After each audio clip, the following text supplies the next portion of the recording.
On National Doctors Day, News9 brings you an exclusive conversation with renowned cardiac surgeon and chairman and MD of Medanta, Dr. Naresh Trehan. As India celebrates the medical fraternity and remembers the legacy of Dr. Bidan Chandra Roy, let's get Dr. Trehan's view on the future of healthcare, cardiac care, and the challenges ahead. Thank you so much, sir, for making time for News9. And let me begin this conversation by asking you, sir, how has India's healthcare sector evolved over time? So, if you can't say that one shoe fits all, there are three layers at which we are working. One is at the rural level, and especially the gap that was there has been now adequately covered by the Ayushman Bharat scheme, where wellness centers have been opened in almost every village. And so the villagers at that level have an access to basic healthcare right at that level. Now, if it has become a little more complicated, if you look at in the government system, there are district hospitals where you can escalate the patient's situation, if need be, to a higher center. Now, also the fact is that there are from district hospitals are available in every district. Okay. In addition, that there are tertiary centers which are like the referral centers. So there are three verticals, you can say. One is the CGHS scheme, which ensures people who have worked in the central government. Then you have the ECHS scheme, which ensures that people who have been in the services and paramilitary forces, they get coverage from that. And then there is, of course, the ESIC, where the workers get insurance who are below a certain wage rate, right? So ultimately, on one side, in the public sector, there is a lot of availability of healthcare, and progressively more and more has been provided by the government. On the private side also, at the same time, because there is not enough to cover our population just by the government facilities, an equal amount or even a little more is in the private sector.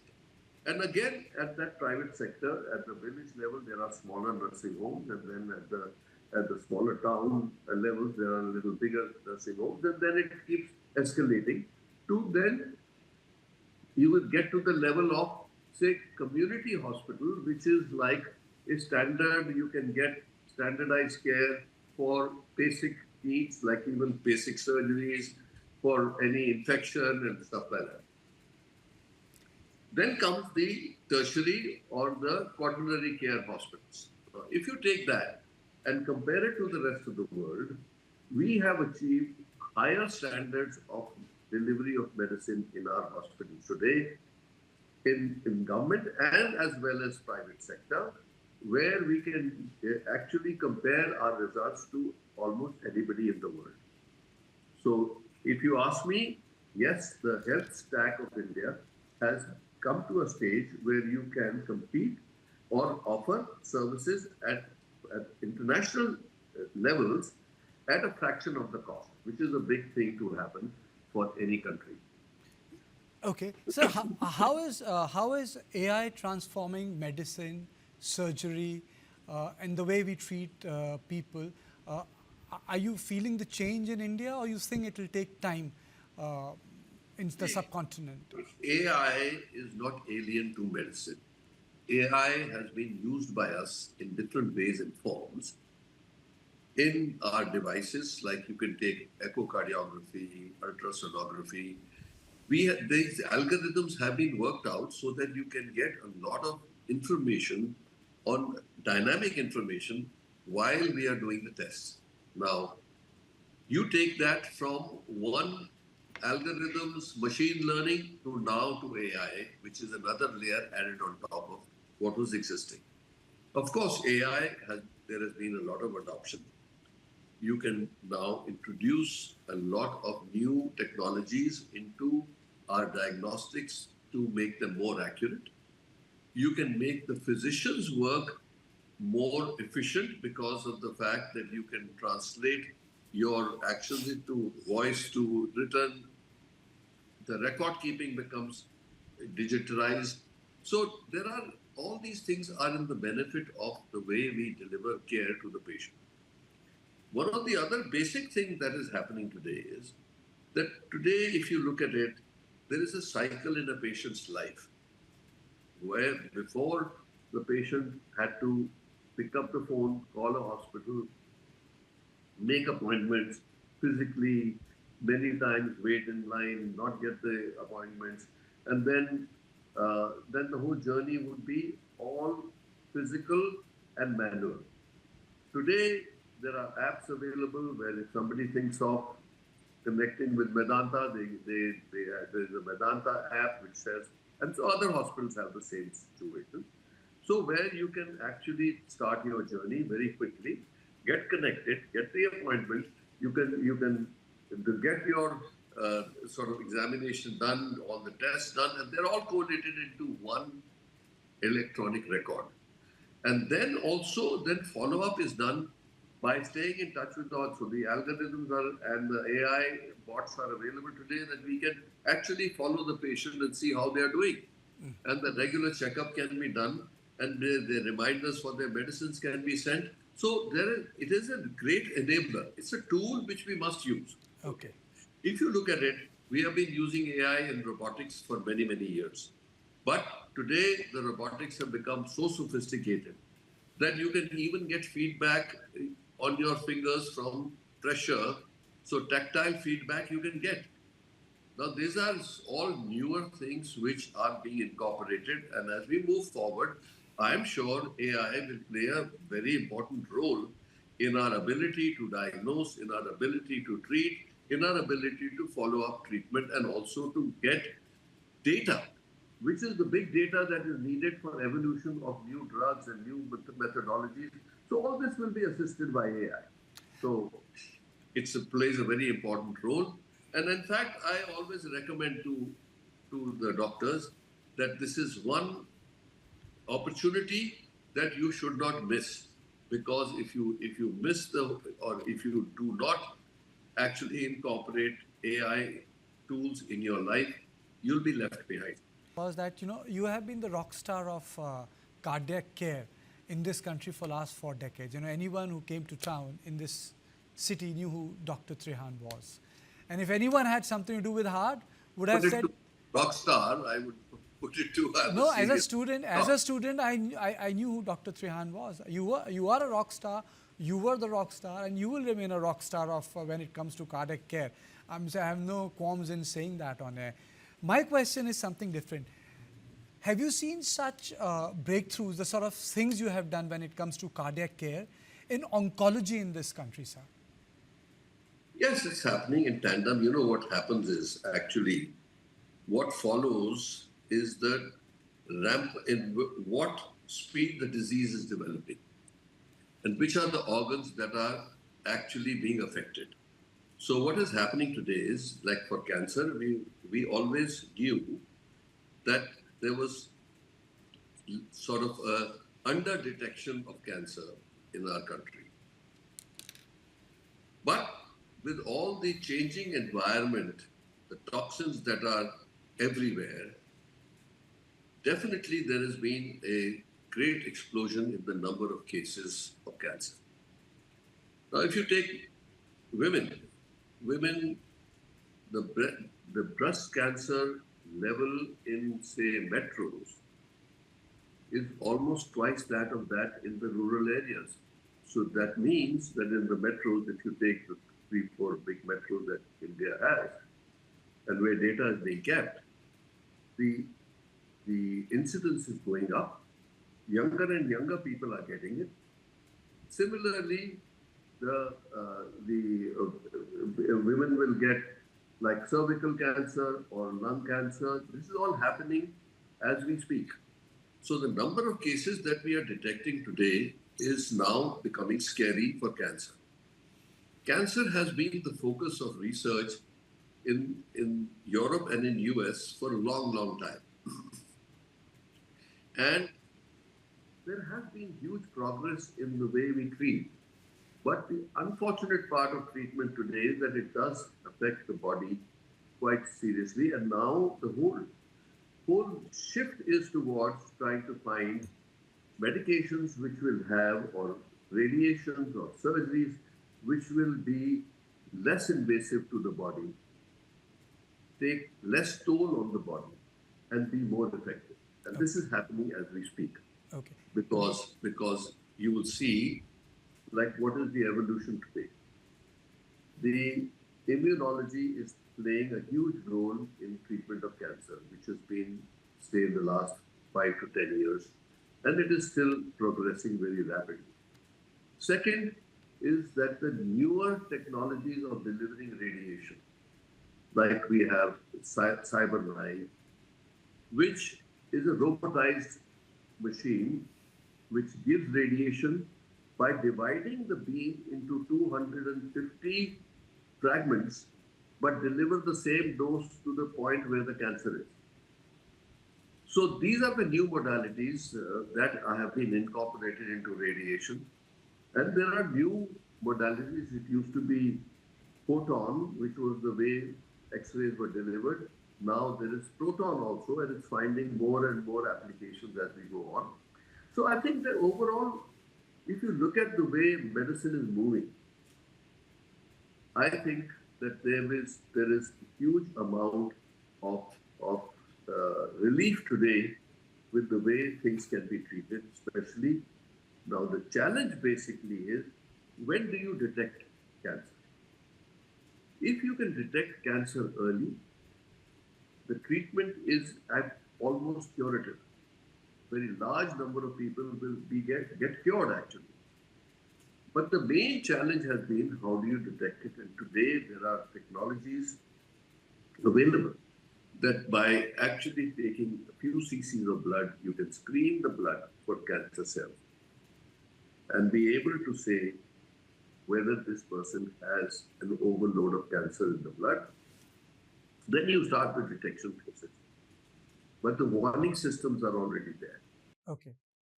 Okay. But Dr. Trehan, so many years in heart care, what has changed in India? I was watching a documentary called The Brown Heart in one of the OTT platforms, the vulnerability of the South Asian men and women in terms of our heart care. From an old man's disease, it has become a young man's problem. Why has that happened, sir? Uh, what should people do?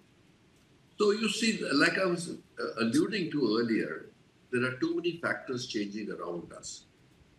So, like I said, our, as prosperity grows, diet changes. There is an overload in our diet of all the elements that go to what we call atherosclerosis. Atherosclerosis is the formation of plaques in the blood vessels. Okay. Then we have an increasing number of people who are afflicted by diabetes. Okay. Diabetes, again, is rampant now.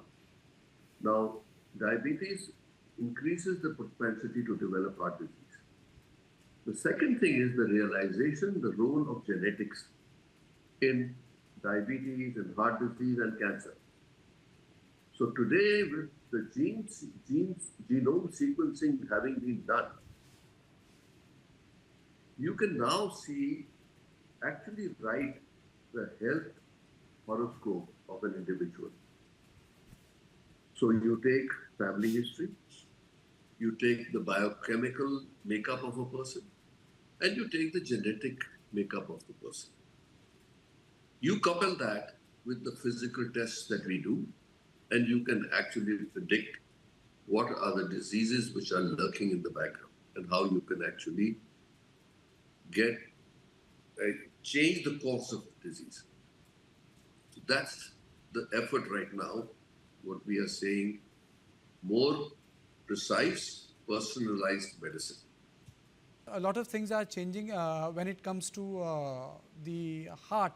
But then, sir, if you would have noticed in last 40, 45 years, with heart and other things, a lot of self-medication has come. There is supplement business that has boomed. We go to any medical shops, I am 50 and I realize that 20 years, 25 years ago, I would only see medicines in the medicine shop. Today I only see supplements. I see supplements for heart, I see supplement for guts, I see supplement for liver, I see supplements for kidney, all vital organs. There's a lot of misinformation on social media. People are doing self-medication. And there are a lot of supplements, both Ayurvedic, organic, non-organic, also for heart. Now, how do you deal with that? How do you look at this industry, which is telling people to take care minus the doctor? Okay. Okay. So basically, what are the tenets of trying to stay healthy? One, you need a healthy diet, you need to exercise regularly, and you need to sleep well. Now, these are the three major components which will actually help you to stay healthy. Can I ask you something, sir? Can I ask you something? I know Yeah. doctors have a very tight schedule. How much do you exercise and how much do you get to sleep every day, sir? So I sleep for 6 hours a day. It should be 7, Yes. but I function very well because in our training as a cardiac surgeon, we used to sleep when we were younger, even 4 hours, and then 5 hours, and now 6 hours. And then I automatically wake up in 6 hours. So that's how I time my sleep time. Now, the other thing is that the other question was about my exercise. Yes. I exercise every day. I do yoga 3 days a week in the evening, and exercise or Pilates or whatever weight training 3 times a week. So that's my routine. I take Sunday off because you need time to actually recover from all this. But what I was wanting to add was what is the biggest factor which is changing the life of people today is stress. And stress is something that you can try to neutralize in your life because you can't escape it. You just step out of your house, there's stress on the road, there's work stress, there's family stress. So there is stress everywhere, no question about that. Now the question basically is, how do you train yourself, your mind and your body to de-stress yourself? And that's why yoga is one of the best things that one can do to incorporate in your life to de-stress. So if you can learn pranayama and can do pranayama or even for 15 minutes, 20 minutes every other day or every day, if you can, that would be great. You will see that your level of stress that you feel in your head, in your brain, will be much calmer. You'll be able to deal with stress much better. So I think stress today has been a very big element in disease process. Because what does stress do? Stress elevates all the levels. It raises your blood pressure. It raises your endorphins going high. You feel like you can keep going. You fatigue. You keep going, and then that's when it actually fatigues your muscles and your heart vessels and everything. So you are actually damaging yourself if you stay in constant stress. So as important as it is to eat properly, sleep well, exercise is also to de-stress yourself. Now they did a very big study in the US, 50,000 people followed for 20 years. Okay. And the ones who stayed disease-free or less disease or less aging or less death rates were the people who had a very active social life and were also involved in giving of themselves. In whatever community way or whatever way they were giving of themselves, those are the people who are the best survivors. So now if you know that the way, what gives you pleasure, happiness, peace of mind, you should try to proportion that in your life. Okay. Before I close this conversation, I want to ask you, you run such a big institution, how do you de-stress yourself? You are saying you only sleep for 6 hours, you work 6 days a week. I haven't even asked you how many hours do you put in a day? How do you maintain your weight? How do you It's stay about healthy? 12 hours, 12 hours of of work, 6 hours of sleep makes it 18. So you still have 6 hours to do the things that you want to do. So I'm saying to you, whatever actually gives you pleasure, whether it's reading, whether it's socializing, whether it is movies, but that should be one proportion. But if you do things which are for like you for yourself first, and I told you what exercise, yoga, pranayam, these are the things that And diet, actually sir? and diet, I told you always the balanced diet where you have enough protein, very little or just proportionately little fat, and lots of greens and fruits. That's the balanced diet. And you don't need vitamins or anything from us because you get them from your diet. And that's the one that actually the body utilizes, not what you take in pills. Those don't even have any effect on you. Okay, thank you. Sir, thank you. I think that's the message I think people should take on the Doctor's Day from you. How to work 12 hours, but still be happy about it, how to stay fit, and how can you give and I think the most important takeaway is how can you give something to the society back. I think that's my takeaway from the conversation I have with you, Dr. Naresh Trehan. Thank you so much for making time for News9.